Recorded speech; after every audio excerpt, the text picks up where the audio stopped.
world's bananito farm in Costa Rica, the combination of perfect growing conditions. As we all know, and even probably every child knows, bananas are grown for their fruit. But do you know how banana harvesting works and how you can make a great monthly profit out of it? Well, the only way to discover that out is to keep on watching. Before we continue, make sure to hit that subscribe button for more future uploads on farming and ways you can make a good profit out of it. The types of bananas and their demand in the market. Bananas are soft, sweet, and a great to-go meal, which makes them in demand for consumption all around the world. And if a product is in demand, it will inevitably bring a great amount of profit to anyone who produces it. So let's start with the basics, with the two kinds of bananas that are usually planted: the fig banana, such as the Gross Michael banana, and the Chinese banana, or otherwise known as the canary banana, which includes the big dwarf, little dwarf, pollo, and lactan. These types of bananas are usually grown for raw consumption, meaning that you don't have to cook them. On the other hand, there is another type of banana called plantain, which is mainly grown in forests. They are the biggest kinds of bananas, but they are not the sweetest to enjoy. They are still enjoyed after cooking, as they are very mealy. The best location for banana harvesting. The only way for bananas to grow is environments with excessive heat and light, humid air, and a lot of rainfall. If you dream of becoming a banana harvester, then you must move to a location that has all of these qualities. But this is not the only thing it takes to grow bananas naturally. You also need an environment where the wind is almost absent,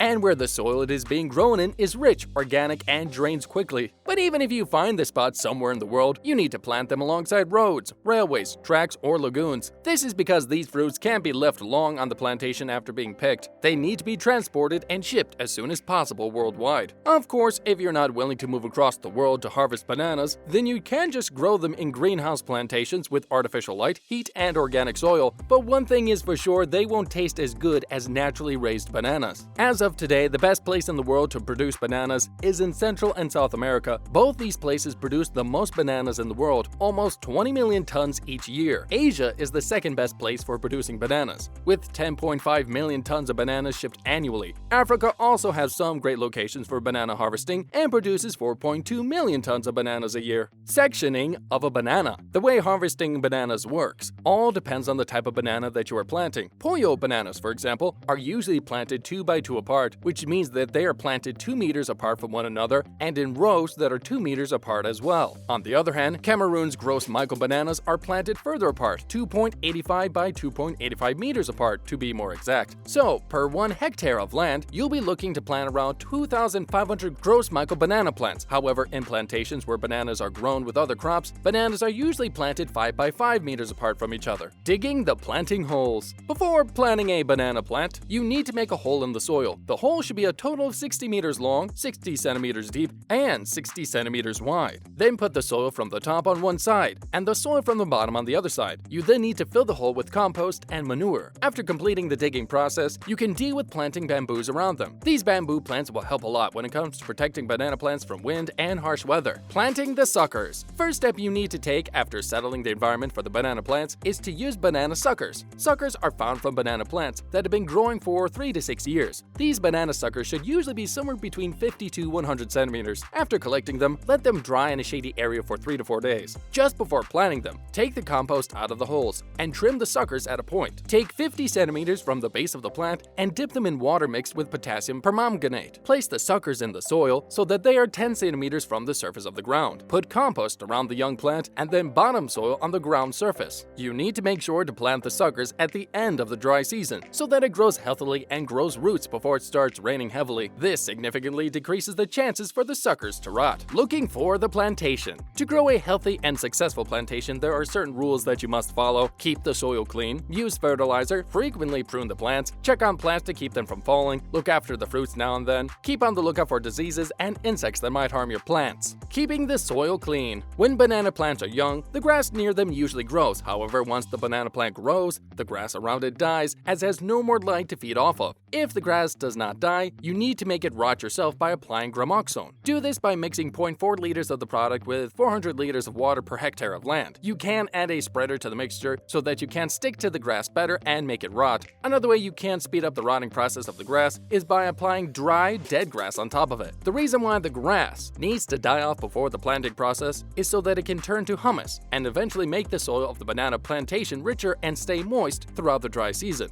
If the area where you are raising banana plants is dry throughout most of the year, then digging ditches between the rows of bananas and linking them to a nearby stream of water will prevent them from rotting. Applying fertilizers. The compost or organic matter that you added before planting the banana has already done a good job. As bananas grow, some of the banana leaves rot and fall off on the ground, giving the soil more organic matter. However, the plantation is still in need of mineral salts. For healthy banana plants, you can feed them the following foods annually: nitrogen, 300 grams of urea or 750 grams of ammonium sulfate; phosphorus, 500 grams of Thomas slag or 300 grams of dicalcium phosphate; potassium, 600 grams of potassium chloride, 500 grams of dolomitic limestone in one application per plant per year. Divide this food into 4 to 5 rations and give it to the plant throughout the year. Phosphorus is usually applied during the end of the dry season or the end of the rainy season. If the banana plants are irrigated, fertilizer may be given during the dry season. Supporting the plant. Sometimes banana plants grow curved and might snap. To prevent this from happening, tie 2 bamboos together with a piece of wire to the banana stem. Looking after the fruit. When the plant has flowered, the male flower bud is a long way from the lowest hand of female flowers. Twist the bud to break it off and cut off the lowest hand of the bunch. Cover the whole bunch with plastic when the hands turn upward and place holes through the plastic so that the bunch can breathe. This protects the banana bunch from extreme weather, excessive rain and heat, and different types of diseases. This step is crucial, and if not done correctly, the bananas will form dark spots and will be harder to sell. You also need to protect the banana from weevils that feed off the plant and damage it. To prevent this, use BHC. Put 25 to 30 grams of BHC around each plant. Eelworms or nematodes are also dangerous for bananas. Make sure the bananas have no eelworms when they are planted. The Panama disease can occur to bananas if there is fungus present in the soil you planted the bananas. This disease can make their leaves break and make their trunk turn a reddish color. There's not much you can do about this except for spraying with mineral oil or plant pollo or lacatan varieties that are resistant to the disease. Many types of other diseases can occur by different kind of fungus or lack of food given to the banana plants, such as a lack of magnesium or zinc. At last, harvesting. The number one rule for harvesting the bananas is collecting them from the trees long before they get ripe. The proper way to ripen the bananas is to tie them to a rope in a shady environment. If you were to leave the bananas ripe on the plant, this would split and become edible, giving you a shorter time to transport them before they turn black. A well cared for and properly harvested banana plantation will surely make you a fortune. The first and second harvest will be on the rise, and the third harvest is the biggest, always. In the fourth, it starts going down again. Per 1 hectare of banana plants, you can easily get 30 to 50 tons of bananas per year. We hope this video helped. If you want more informational videos like this, make sure to subscribe and take a look at our videos. Thanks for watching!